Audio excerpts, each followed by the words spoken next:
Boa noite, estamos hoje com a Sibna TV, a voz e a imagem do empresário de Barretos, falando com o Dr. Renato Santana, que é advogado trabalhista, sobre a questão mais falada nos últimos momentos aí, dos últimos meses, que é essa mudança que houve para as empregadas domésticas com relação a garantias, que foram criadas por essa lei. Seja bem-vindo, Dr. Renato, é um prazer tê-lo aqui. E realmente é uma hora de mudanças e muitas incertezas, né? É verdade. Boa noite, André. Boa noite, telespectadores do programa Sibna TV. É um prazer estar aqui. Vamos conversar um pouco sobre essas novidades aí da categoria dos domésticos. De um modo geral, nós que falamos de forma especial para os empresários, né? Mas que também abrange toda a coletividade e até os empresários que acabam tendo suas empregadas domésticas em casa. Então, de um modo geral, a gente pode falar que hoje as empregadas domésticas ganharam o mesmo status, as mesmas garantias de dos demais trabalhadores, né? Então, hoje pode-se considerar que não há diferença entre as duas situações, o empregado de uma empresa, por exemplo, ou empregada doméstica da residência.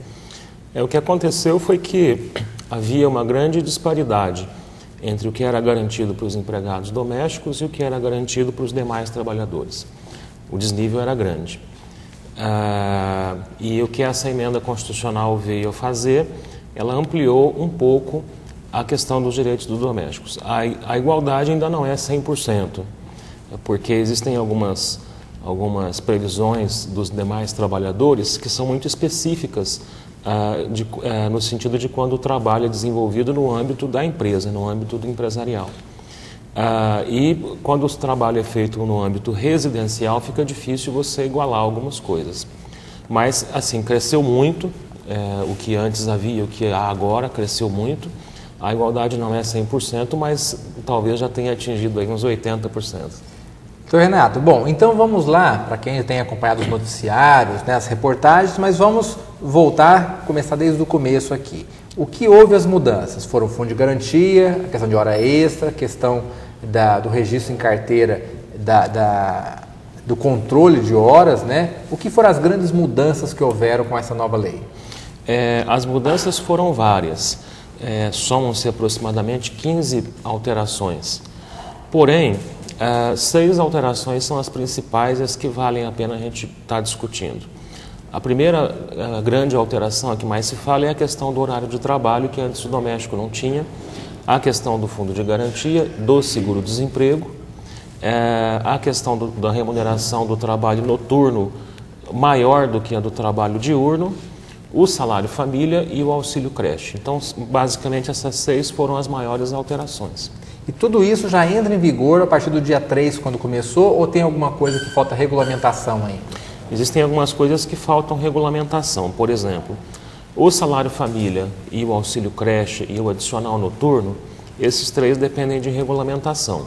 Não dá para se aplicar desde já. Não dá. A questão do horário de trabalho aplica-se desde já.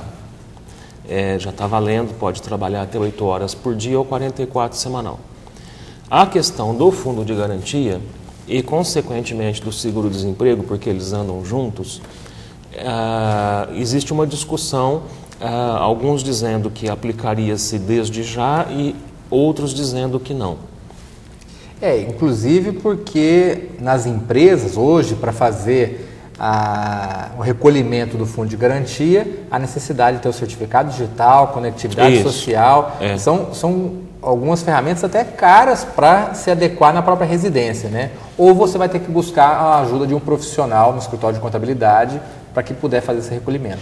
O que eu percebo é assim, que com essa gama de direitos que passou a ter a categoria do doméstico, o empregador doméstico, ele passa a ter um custo administrativo para fazer tudo isso. Porque nem todo empregador doméstico tem condições de saber controlar o horário de trabalho, de fazer ficha de ponto, de recolher um FGTS na Caixa Federal por meio de um certificado digital. Então, o que a gente percebe é que provavelmente os empregadores domésticos agora vão ter que buscar assessoria nos escritórios que temos na cidade, porque eles sozinhos talvez não consigam. Renato, então com esse aumento dessa própria encargos da parte administrativa, como outros efetivos das horas extras, do fundo de garantia, que de repente é uma coisa já incidindo diretamente, houve um aumento de despesa para os empregadores, né? Isso o senhor acredita que pode gerar uma baixa, ou seja, para ter um empregado doméstico hoje, você tem que ter uma condição diferenciada, porque senão você tem que acabar tendo... O senhor acha que pode acontecer, haver demissões nesse sentido? Eu acho que pode acontecer uma migração dessa mão de obra, porque realmente essas alterações provocam um aumento de custo. Você passa a ter algumas despesas que antes você não tinha. O que pode eventualmente estar acontecendo, porque é difícil a pessoa que conta com um trabalhador doméstico falar, não, agora eu não quero mais, só por conta do custo, porque a necessidade vai permanecer. Então, o que eu penso que pode estar acontecendo é uma migração desses empregados domésticos para os chamados diaristas, porque essas alterações que nós estamos conversando não se aplicam aos diaristas, que são aqueles que prestam serviço de maneira não contínua nas residências, uma vez por semana ou duas. Então, o que pode eventualmente estar indo para a opção dos empregadores é deixar de ter os domésticos por conta do custo e passar a ter os diaristas. Uma grande discussão que há sobre os diaristas, né? O senhor comentou de 1, 2 vezes. Na terceira vez semanal já caracteriza emprego fixo? Quando a legislação... Ou há uma discussão em cima disso? Existe, porque quando a legislação ela definiu o que é o doméstico, ela falou que é aquele que trabalha de maneira contínua na sua residência. Mas ela não fala que contínua é 1 vez ou 6 vezes na semana. E, historicamente, isso vem sendo decidido pelos tribunais mais ou menos assim. 1 vez por semana, 2 vezes por semana é um número baixo, que não daria o caráter de continuidade, seria diarista. 4, 5, 6 vezes por semana já caracterizaria o doméstico. Então, 3 a gente está no marco divisório. Então, 1, 2 é mais seguro do que 3. Depende do entendimento do juiz, 3, eventualmente numa discussão 3 a gente fica um pouco na corda bamba. Então tá.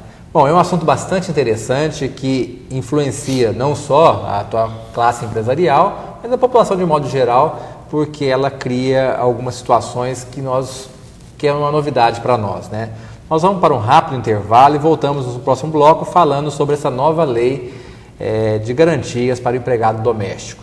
Nós vamos para um rápido intervalo, fique conosco.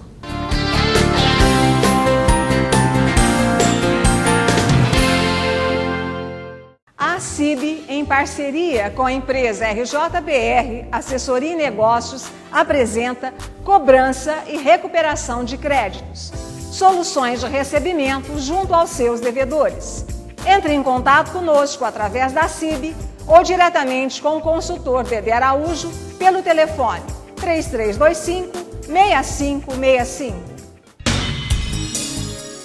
Oi, a Santa Casa fornece 3.000 refeições por dia, entre café da manhã, almoço, jantar, para os pacientes e acompanhantes. Você sabia disso?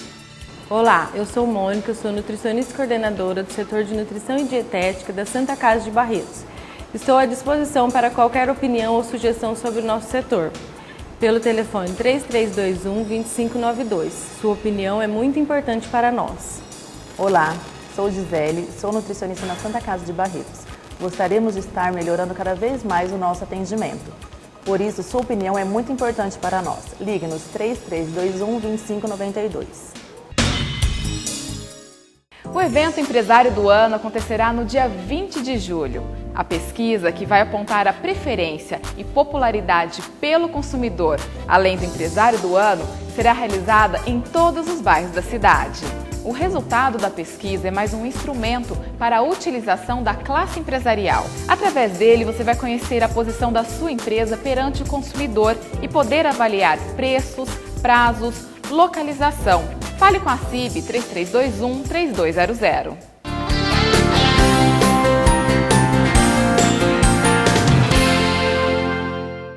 E voltamos com a CIB na TV, falando sobre empregada doméstica, essa nova legislação que criou garantias para essa classe de pessoas que trabalham nas residências, né?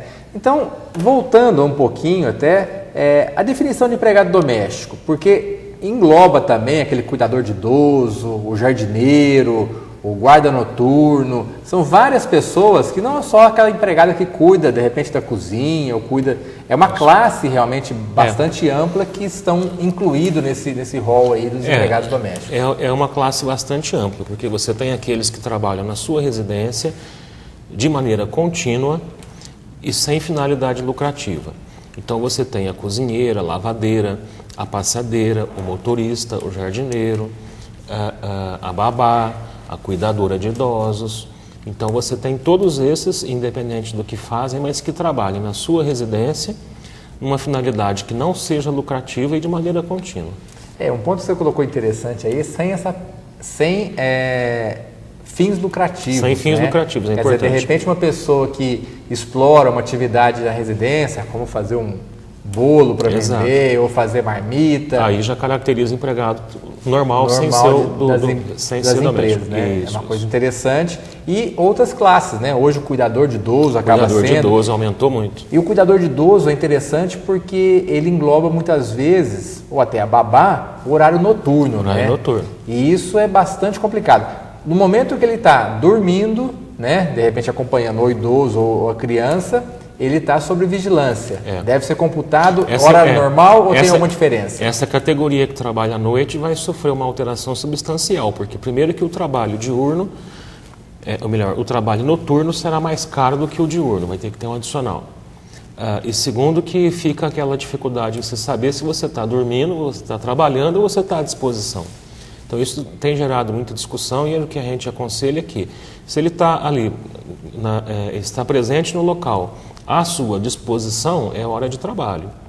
Agora, se ele está na sua casa dormindo, porque ele trabalha durante o dia e você oferece acomodação para ele... Que são os domésticos que dormem no emprego. Dormem no emprego. Né? Isso tudo bem, ele está dormindo e não vai ser incomodado, então ele não é hora de trabalho. Exato. Mas se ele estiver cuidando de alguém, seria... Está à sua disposição.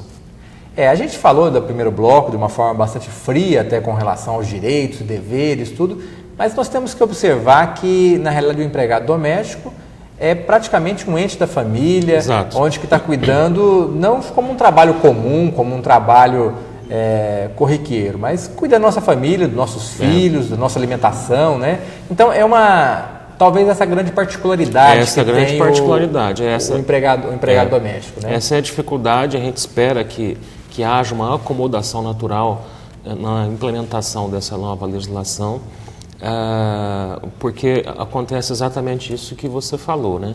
Não é uma relação fria, né? É uma relação um pouco mais calorosa, porque é muito próxima da gente, né? Desfruta toda a tua intimidade, todo o teu convívio interno da tua residência. Né? Então é uma coisa diferenciada, sim. E também, como isso não é só ônus, né? Ele tem um bônus que para as duas partes, né? Porque é comum, antigamente, quando eu falo, é antes da legislação, em que normalmente se fazia o serviço doméstico e acabando ir embora. Muito comum. Hoje, na realidade, você tem um horário a ser cumprido, que também é uma garantia do empregador, né? Porque muitas vezes se ele trabalhar menos horas, são menos horas devidas, né? Isso também é uma certa, quer dizer, não é só garantias, também deveres também.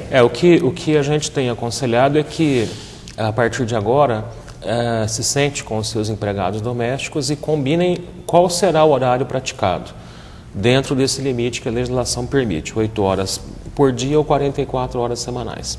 Feita essa combinação, eu acho válido se instituir no âmbito residencial uma ficha de ponto, onde a pessoa anota a hora que chega e a hora que sai. Perfeito. Muito provavelmente esses horários, eu acho que na grande maioria não era cumprido. Havia esse hábito, é muito comum, acabei o serviço e vou embora. E na verdade o serviço de casa nunca acaba. É verdade, né? Se quiser procurava ele nunca acaba. Então há espaço para você fazer às 8 horas e 44. Então eu acho que você tendo esse controle, eu acho que o trabalho poderá ser mais aproveitado. As 8 horas serão realmente cumpridas se assim o empregador exigir, porque é um direito que ele tem. E o horário do almoço também é outra dificuldade também, muito né? Difícil, muito difícil. Porque, teoricamente, teria que ficar aguardando no mínimo... Existe essa discussão, ainda é um pouco cedo para a gente dizer o que vai acontecer, mas a nível empresarial você tem uma hora de almoço, de 1 a 2, uma no mínimo, 2 no máximo. A legislação que veio trazer as 8 horas para o doméstico, ela silenciou em relação ao almoço. Ela só estabeleceu o limite de 8 por dia, 44 semanal, não fala de almoço. Eu, particularmente, mas isso ainda é muito discutido, entendo que não se aplica à categoria dos domésticos essa questão de intervalo para refeição. Eu, particularmente, acredito nisso. Mas isso ainda é muito divergente, a gente faz pesquisas, já vi artigos em sentido contrário. Mas não tem nada fundamentado com decisões judiciais. Ainda não, é muito cedo. E essa questão da obrigatoriedade, se deverá ter ou não um intervalo de almoço, hoje é discutido. Mas, de qualquer forma, é importante dizer o seguinte: caso venha a prevalecer o entendimento de que há sim uma hora de intervalo para o almoço, isto não é hora trabalhada. Então eu devo trabalhar às 8 horas, mas eu vou descontar a hora do meu almoço. Perfeito. Então eu vou ficar no local 9 horas, porque eu fiquei à toa, porque eu estava descansando e fazendo a refeição. Umas mudanças... Porque eu já vi comentários assim, de se trabalhar 7 e uma foi o almoço, mas na verdade não é, o almoço não se computa. Ele é um intervalo realmente que ele deve é um ser, e que nos demais trabalhadores esse é obrigatório, inclusive, obrigatório. Né, que a jornada, que a não ser que a jornada seja de 6 horas. A não ser que seja de 6 horas. Que aí pode se adequar e não Exato. precisar ter o horário de intervalo, pode ser um rápido café, alguma coisa desse sentido. Né? Isso. Muitas mudanças vão estar vindo, né, muitas jurisprudências, mas é interessante que houve esse ganho para essa classe que, como eu disse, é bastante importante para todas as nossas famílias. Né? Existe uma dúvida também, né, que seria a questão da terceirização. Né? Hoje já existe empresas na nossa cidade que fazem serviços terceirizados, ou seja, você contrata, seja ele diarista ou seja ele até mensal. Essa empresa coloca um funcionário lá e ele assume toda essa responsabilidade de pagamento e de todos os encargos que possa ter. O senhor entende que esse tipo de trabalho, a terceirização, vai acontecer com maior incidência? Eu acho que assim, a legislação muda, a sociedade muda atrás, né? Ou ao contrário, dizem alguns. Mas o fato é que hoje não há muita cultura de utilizar essa mão de obra terceirizada a nível de residência. É comum a nível empresarial. Então, hoje a gente não tem essa tradição de colocar uma empregada terceirizada dentro de casa. Porém, isso pode mudar, né? Isso pode mudar porque se ao longo da legislação, quer dizer, daqui para frente, ficar demonstrado que é mais conveniente essa situação, isso pode acontecer. Eu acho pouco provável, não é impossível, mas eu acho pouco provável, por conta do que nós falamos no bloco passado. A pessoalidade, né? Porque existe essa relação muito próxima entre empregado e empregador. E no caso da terceirização, nem sempre a pessoa colocada à sua disposição é a mesma. Porque a empresa que você contrata, ela pode colocar para você essa semana uma pessoa e na semana subsequente uma outra.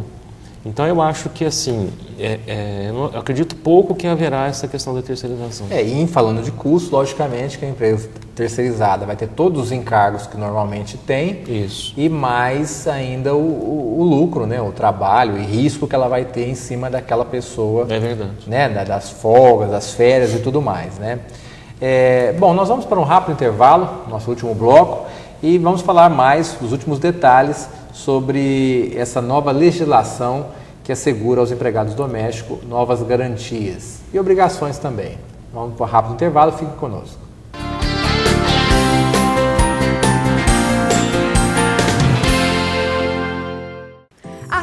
E o Sindicato Varejista já prepararam as promoções para 2013 no comércio de Barretos. As promoções são ferramentas para você, empresário, beneficiar o seu consumidor e vão acontecer nas zonas Norte, Sul, Leste, Oeste, além do Centro.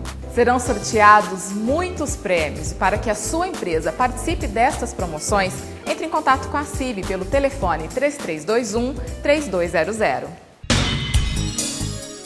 Olá, meu nome é Verônica, sou da Gerência de Enfermagem, responsável por toda a equipe de enfermagem da Santa Casa, auxiliares de enfermagem, técnicos de enfermagem e enfermeiro.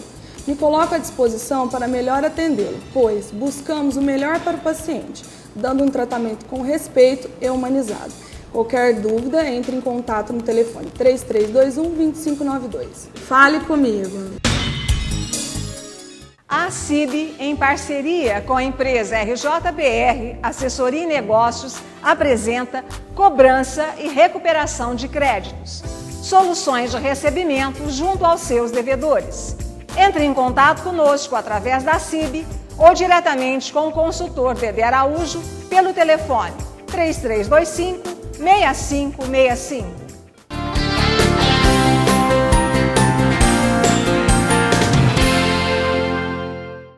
Estamos de volta para o último bloco do A CIB na TV, a voz e a imagem do empresário de Barretos, falando hoje com o Dr. Renato Santana, advogado trabalhista, que nos veio trazer essas informações sobre as novas garantias dessa legislação que garante aos empregados domésticos algumas situações diferentes do que acontecia naturalmente. Dr. Renato, hoje é bom sempre lembrar que no estado de São Paulo vigora um piso de salário diferenciado. É esse que tem que ser respeitado, né? Exato, exato. É um valor de? 755. O governo do estado de São Paulo, aliás, qualquer estado do Brasil poderia fazer isso, ser permitido pela Constituição.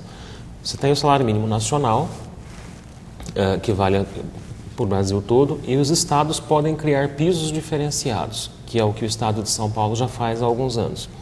O estado de São Paulo ele criou 3 pisos salariais diferentes, de 3 valores diferentes, e cada valor para uma determinada gama de categorias, e no caso do estado de São Paulo seria esse, que em sendo maior do que o mínimo nacional, prevalece o estadual, ou seja, prevalece sempre o maior. Porque já é o mínimo, tem que Exato. ser. Então hoje o valor mínimo 755 é o que você deve ser respeitado, e aí incidindo todos os outros encargos, né?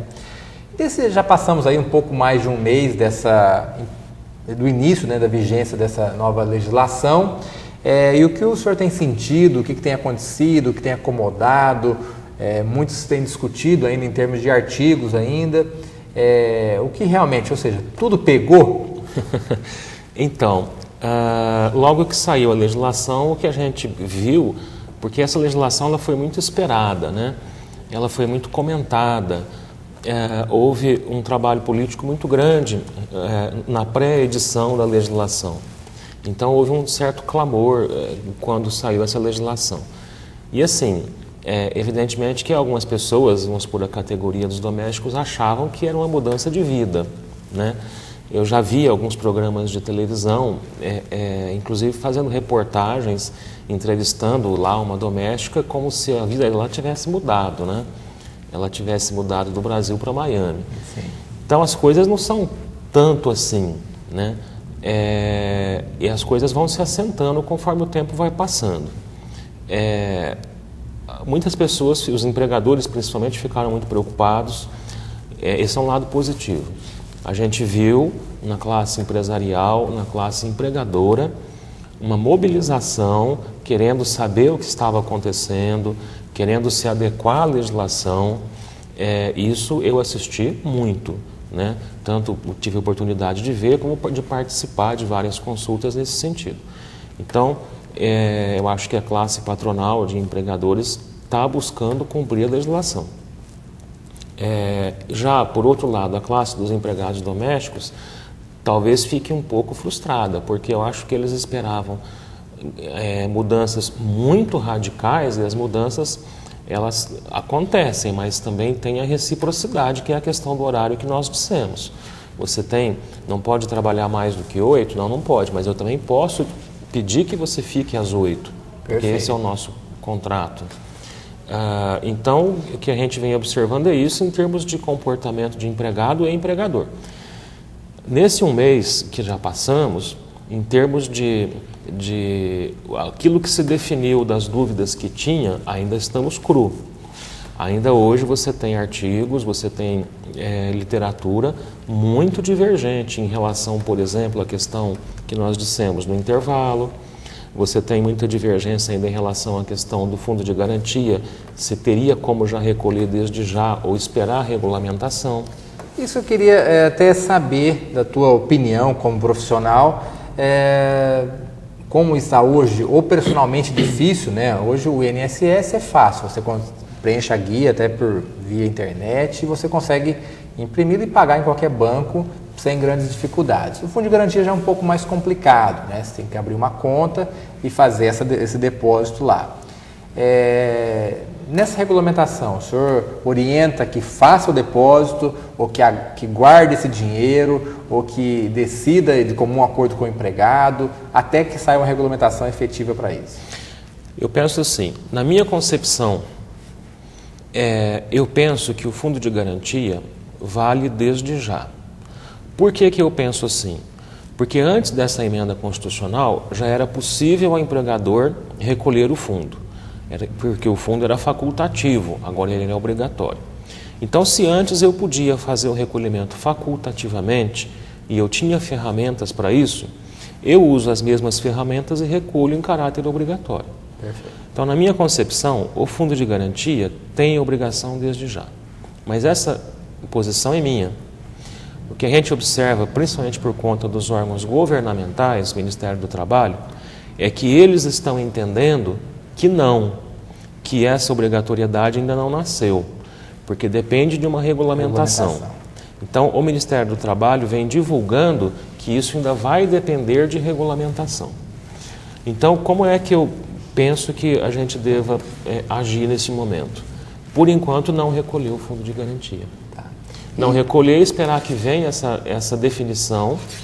Fala, inclusive, de uma forma simplificada. De uma forma simplificada. É o simples da empregado doméstico, ou seja, recolher, de repente, numa guia só. Exato. Todos os tributos. Já tem alguns comentários que talvez o fundo doméstico possa não ser os 8%, e sim um percentual menor. Quer dizer, aí você já vê que a igualdade realmente já ela não chegou naquele ponto que era... Então, eu aconselho, por enquanto, apesar da minha posição pessoal contra, mas seguindo assim, a tendência do mercado, eu diria que, por enquanto, não se recolhe, até que isso se defina.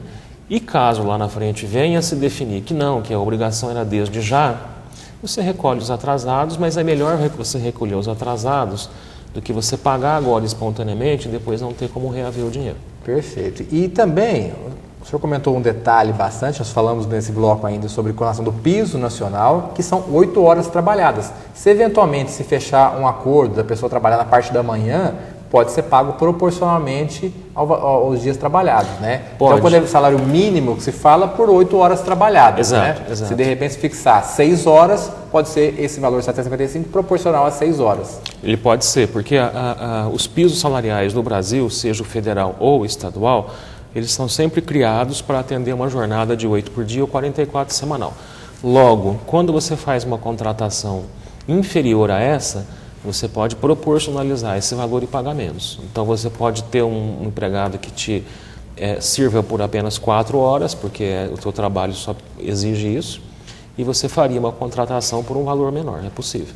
Doutor Renato, como funciona banco de horas? Pode ser feito banco de horas para o empregado doméstico? Ele pode ser feito porque, entre as alterações que foram criadas, foi permitida a compensação da jornada de trabalho. Compensação é você fazer um pouco mais num dia para descontar no outro.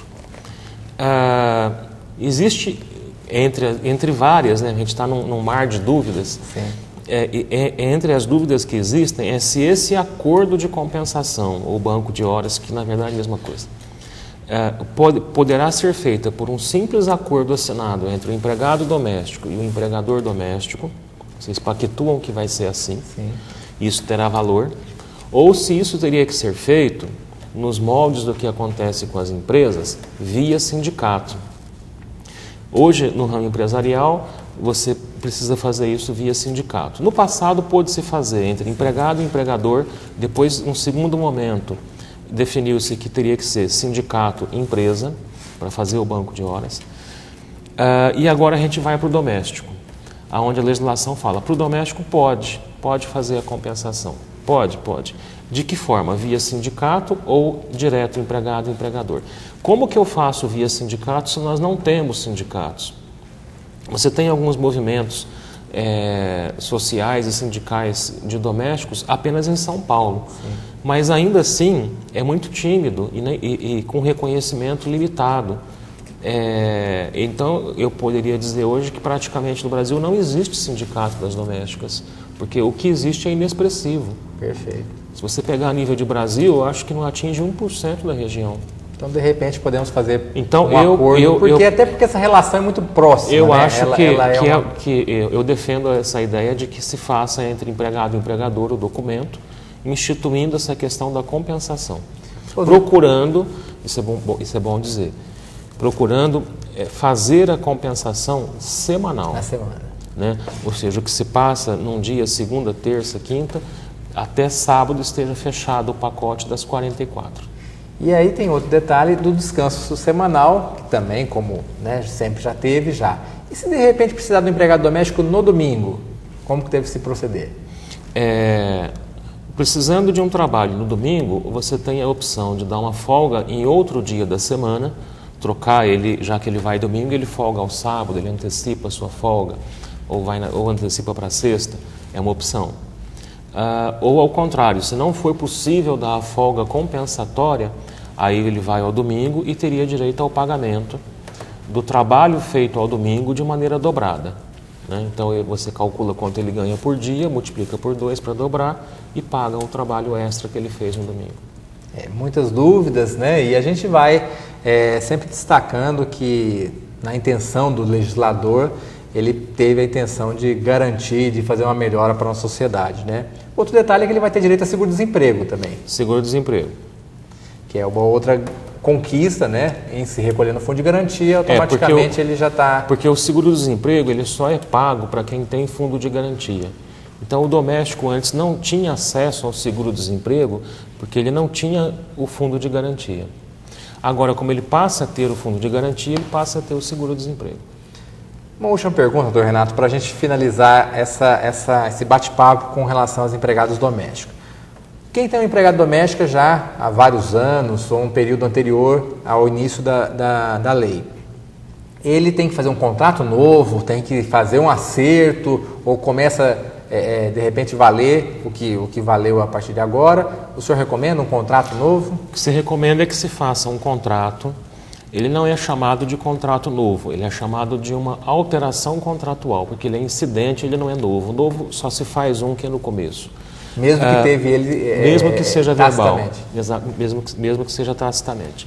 Então, o que eu sugiro é que aquele empregado que venha trabalhando, lá 1 ano, 2, 3, 4, com contrato escrito ou sem contrato escrito, não tem importância. A minha sugestão é que se faça um contrato agora, um aditamento àquele contrato inicial, fixando aquilo que nós mudamos a partir de agora, que é principalmente a questão do horário, né? A questão das folgas, pode-se constar também o valor do salário que a pessoa está ganhando, né? E as partes assinam e deixam aquilo arquivado junto com os outros documentos. Porque aquilo que mais precisamos deixar frisado, que é o que é a alteração mais relevante, é o horário. Então, eu acho que a questão do horário deveria ser objeto de um contrato e, se possível, objeto de uma anotação diária dos horários praticados. Que é uma garantia para os dois lados. Dos dois lados. Foi realmente muito gostoso esse bate-papo, instrutivo, espero que você de casa tenha gostado. E para assistir os nossos programas, este e os demais, que estão no nosso site, acibbarretos, está na tela, .com.br. Todos os nossos programas estarão também na internet. Agradecemos a sua companhia e tenho as suas palavras para a conclusão, doutor Renato. Bom, eu gostaria de me despedir, deixando um grande abraço para você, André, meu amigo de longa data, e para mim é um prazer muito grande poder estar aqui junto com você e à sua disposição sempre que você precisar. E para os telespectadores, gostaria de também dar meu boa noite e dizer que procurem se informar, façam uma leitura criteriosa. Internet a gente tem que ler com muito critério, a gente lê muita besteira, coisa que não tem valor. Procurem se orientar com pessoas sérias e irem se adequando àquilo que está acontecendo. E eu acredito que isso vai, como outras alterações que já aconteceram ao longo dos anos no Brasil, as coisas vão se acomodar e vão entrar no eixo. Foi um prazer, Renato, a recíproca verdadeira também. E queremos, com isso, encerrar o nosso programa, convidando você para na próxima terça-feira, às 21h30, aqui na TV Barretos, assistir o nosso novo programa, a CIB na TV, a voz e a imagem do empresário. Muito obrigado pela sua companhia, até semana que vem.